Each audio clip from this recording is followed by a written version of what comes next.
ওই জমিতে তো আমারও ভাগ রয়েছে। তোর কোনো ভাগ নেই, ওই দলিলে আমার নাম লেখা, জমি আমার। ভাই আপনি সব কি বলছেন? যা সত্যি তাই বলছি। তা কাগজ দেখান। জমি চাচার কাছে বেঁচে দিয়েছি, কাগজও চাচার কাছে দিয়ে দিয়েছি। ভাই আপনি আমার হক এইভাবে মেরে দিলেন? এই হকটা কত কিছু বুঝি রে, তুই কিন্তু তুই দাদা এই জমিতে কি করতেছেন? দেখছিস নে, বাড়ি বানাবো কার বাড়ি? বাদলের জন্য। এই জমিতে? এই জমি তো আমাদের। এই জমি তোদের ছিল, কিন্তু আমি কিনে নিয়েছি, এখন আমার। তোমাদের মানে? রফিক আমার কাছে জমি বিক্রি করেছে, আমি কিনেছি। কি? কবে? গত সপ্তাহে।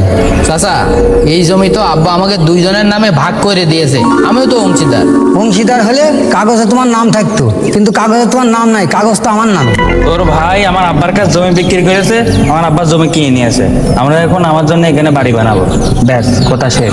চাচা তোমার পায়ে ধরি, আল্লাহ দোহাই লাগি তুমি এই কাজ বন্ধ করো, আমি আমার ভাইয়ের সাথে কথা বলে আসছি।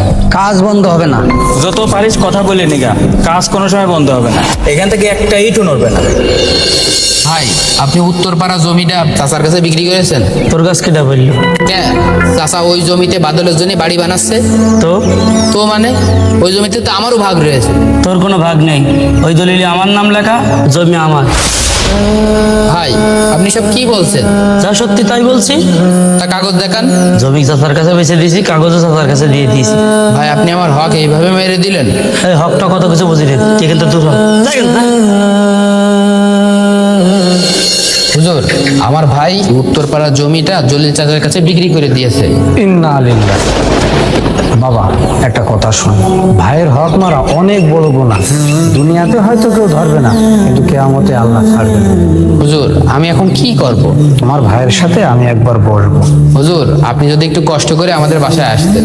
আজ মাগরিবের পরে আসবো, তুমি তোমার ভাইকে বলে রেখে। আসসালামু আলাইকুম। ওয়ালাইকুম আসসালাম।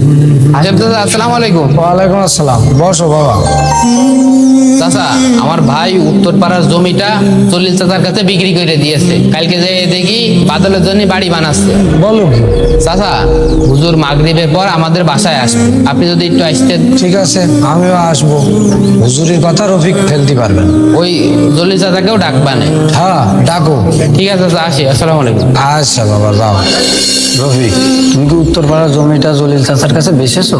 জি হুজুর। তোমার আব্বা ওই জমি কাকে দিয়ে গেছে? আমাকে। শাকিলকে কিছু দেয়নি? না হুজুর। কাগজ আছে?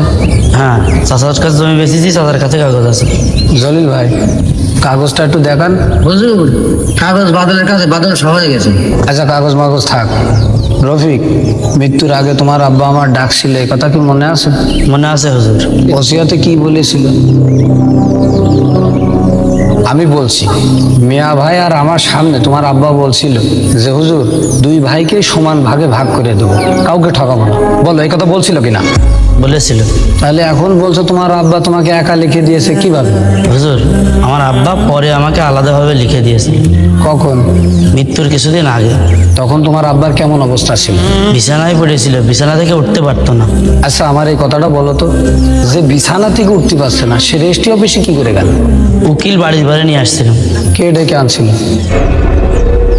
তুমি ডেকে আনছিলে না, তাই না? হুজুর এত প্রশ্ন কেন?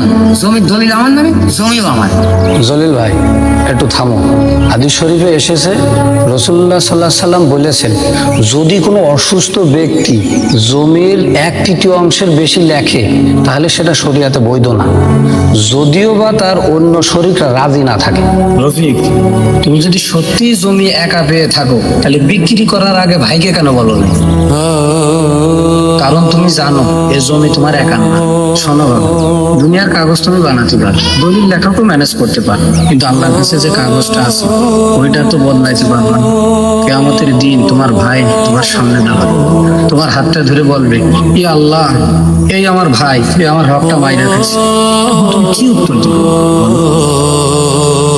তখন তোমার নামাজ, রোজা, নেক আমল সব তোমার ভাইকে দিয়ে দেওয়া, তোমার ভাইয়ের সব পাপ তোমার ঘাড়ে চাপানো। ভালো, তবুও তোমার পাপ শোধ না হলে তোমার ভাইয়ের পাপ তোমার ঘাড়ে চাপানো হবে, এরপরে জাহান্নাম।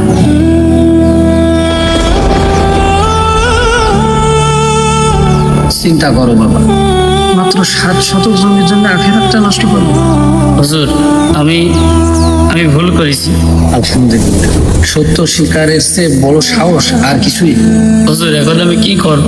শাকিলের কাছে মাপ চাও। তোমার আব্বা জমি যেভাবে দিতে চাইছিলেন সেইভাবেই ভাগটা পাও।